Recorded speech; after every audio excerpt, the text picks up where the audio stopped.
सच्चाई को कहाँ तक छुपावे, चोर चुरावे तोमड़ी गड्ढे पानी में, वो गड्ढे वो ऊपर आवे ना, सच्चाई छानी ना। अब यजुर्वेद 5 के मंत्र नंबर 32 में, 5वां अध्याय यजुर्वेद का 5वां अध्याय,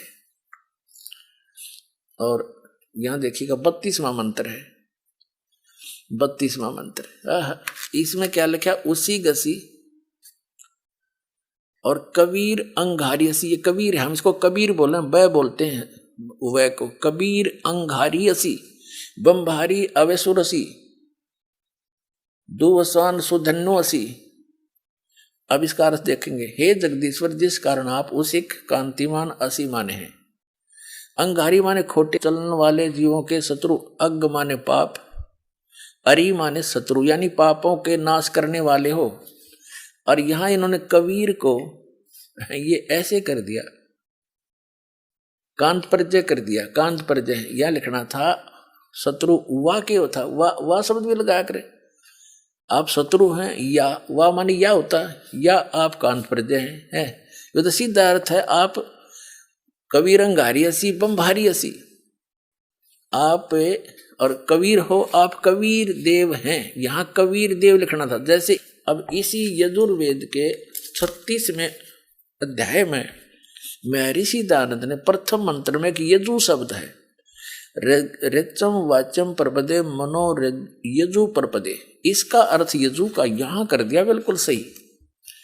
ये लिख दिया यजु माने यजुर्वेद, बिल्कुल ठीक लिखा। यदि यहां कोई अन्य अर्थ कर देता तो कैसे पता लगता कि यजुर्वेद की महिमा है ये। तो ठीक जहां पर इस कहीं भी वेद में परमात्मा की महिमा चल रही हो और वहां कबीर शब्द है, कवि का 2 अपसर्ग भी लगा रखी है, वह अंडरस्टूड होना चाहिए कबीर देव है, वो कबीर परमात्मा, देव माने परमेश्वर। अब देखो ये अथर्ववेद है, ये भी इन आर्य समाजियों का अनुवाद है। इसमें महर्षि दयानंद व उसके चेले ही वेदों का अनुवाद करते रहे हैं। ये कहां से छपा है, वहीं से प्रकाशक है पंडिता राकेश रानी। और ये कहां से छपा है, प्रधान कार्यालय वेद मंदिर महात्मा वेद भिक्षु सेवाश्रम लेखराम नगर अब्राहिमपुर मुखमेलपुर दिल्ली। इतना ये है, ये देखिएगा चतुर्थ कांड में। और यहां देखिएगा एक 7वां मंत्र है, ये 7वां, इसमें यहां पर कबीर देव शब्द है, कबीर देव। ये अथर्वणम पित्रम देवबंधु बृहस्पतिम नमसा गच्छात तुम विश्वेश्वाम जनिता, तो माने आप विश्वसाम यानी सब ब्रह्मांडों के उत्पन्न करने वाले हो। यथा से देव कबीर देव है न दबायत स्वाधावान। इसमें लिखा है गतिशील पुरुषार्थी पुरुष निश्चल पिता विद्वानों व सूर्यादि लोकों का बंधु नियामक बड़ों बड़ों के स्वामी परमेश्वर को नमस्कार के साथ निश्चय करके पहचानिए, हे परमेश्वर तू सब सुखों का उत्पादक हो। क्योंकि यहां लिखना था आप कबीर देव हो। देखो ये कबीर देव है, इसका इसने अपसर्ग लगा दिया पर, और देव का अर्थ परमेश्वर कर दिया। तो ये लिखना था वो कबीर देव है, वो कबीर परमेश्वर है। कबीर देव लिख देते, ये एज इट इज लिख देते, वो कबीर देव। हम उसको कबीर देव माने परमेश्वर, वह कबीर परमेश्वर है। इसका ये अर्थ है, जो सबका रचनहार और सच्चा साथी सब ब्रह्मांडों का रचनहार वो कबीर देव है, कबीर साहब है। हम कबीर साहब कहें, कबीर भगवान साहब को, परमात्मा को, राम को, अल्लाह को, गॉड को, खुदा को, कबीर गॉड है। अब हम फिर लेते हैं यजुर्वेद, अथर्ववेद रख दिया। ये महर्षि दयानंद का वो अनुवाद है, ये यहां से छपा, ये वही का वही उठा रहे। अब यहां से फिर हम 5वें अध्याय का, यजुर्वेद का 5वें अध्याय का, अब हम 32वां श्लोक मंत्र पढ़ रहे हैं। 32वां इसमें कबीर अंगारी असी, वो कबीर देव, कबीर साहब, कबीर परमात्मा, पाप नाशक है। बम भारी मान ये क्या लिखते हैं, हे जगदीश जिस कारण आप कांतिमान हैं। ठीक है, यहाँ अंगारी माने पापों के शत्रु, पाप नाशक, पापों का दुश्मन। और आप कबीर देव हैं, यहाँ लिखना चाहिए था कबीर देव हैं, कबीर साहब हैं। और बम भारी बंधनों के शत्रु, बम भारी बंधनों के शत्रु, तारादि व तारादि तंतुओं के विस्तार करने वाले। एक अर्थ के, एक ही शब्द के इसने दो अर्थ कर रखे, बंधनों के शत्रु या तारादि तंतुओं के करने वाले। असी माने बम भारी माने बंधनों के शत्रु, हम उसको बंदी छोड़ कहते हैं, बंधनों से छुड़वाने वाले।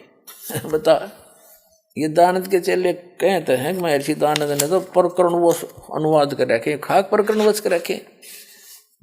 एक मंत्र के दो तरह से अर्थ, जिसमें बिजली माने भगवान परमात्मा भी, बिजली माने बिजली भी। और यहाँ बमबारी माने बंधनों के शत्रु वा या तारा तत्वों के विस्तार करने वाले। कोई अर्थ है यू? एक अर्थ होता है किसी भी सदग्रंथ में, दो दो करके उसका कैसे निष्कर्ष निकालेंगे। फिर इसका अर्थ क्या देखिए, बम भारी बंधनों के शत्रु, ये होना चाहिए था। आप बंदी छोड़, हम उसको बंदी छोड़ कहते हैं। फिर देखो रत धामा, ये है सवर ज्योति, स्वयं प्रकाशित है वो सतलोक। अब जैसे परमात्मा ने आकर बताया है और जिन महापुरुषों ने जाकर देखा, वापस छोड़ा कबीर परमात्मा ने, कबीर देव ने, कबीर साहब ने उनको वापस छोड़ा। उन्होंने बताया कि वहाँ सतलोक सौ प्रकाशित है, वो पृथ्वी स्वयं प्रकाशित है, जैसे हीरे चमकते हैं। और उसमें परमात्मा रहते हैं। एक बहुत बड़ा गुम्मज है, उसके अंदर सिंहासन पर राजा के समान बैठे, मुकुट धारण करके, ऊपर छतर है परमात्मा के। तो वो सतलोक जो है सौ प्रकाशित है। तो वो सवर ज्योति ऋत धामा सतलोक कहते हैं हम उसको। ये देखिए, हम 32वां श्लोक पढ़ रहे हैं 5वें यजुर्वेद के 5वें अध्याय का। सवर ज्योति स्वयं प्रकाश, सवर ज्योति माने सब प्रकाशित। ऋत धामा, ऋत माने सत्य, युले खिरा है, धाम माने लोक, सत धाम युक्त है, वो सत धाम वाला है, असी माने है। अर्थ हो गया सीधा सा कि वो परमात्मा कबीर देव है, पापों का शत्रु, पापनाशक और बंदी छोड़, हम उसे बंदी छोड़ कहते हैं। और वो सौ प्रकाशित सतलोक में रहता है, वहां रहता है। और वो ढेर सारे प्रमाण आपको दे दिए, ऋग्वेद मंडल नंबर 9 और सूक्त नंबर 82 के 1, 2, 3 में, ऋग्वेद मंडल नंबर 9 चम्मन के 3 मंत्र में, ऋग्वेद मंडल नंबर 9 सूक्त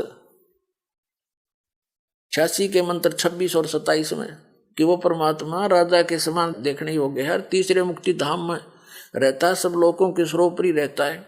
ऋग्वेद मंडल नंबर 9 सूक्त नंबर 96 के मंत्र 16 से लेकर 20 तक स्पष्ट कर दिया है कि उसका नाम कबीर देव है। लोकोक्तियों के माध्यम से अपना ज्ञान प्रचार करता है और वो तीसरे मुक्ति धाम में विराजमान है, वहां रहता है। वहां से गति करके आता है, अच्छी आत्माओं को मिलता है और उनको अपना ज्ञान देता है।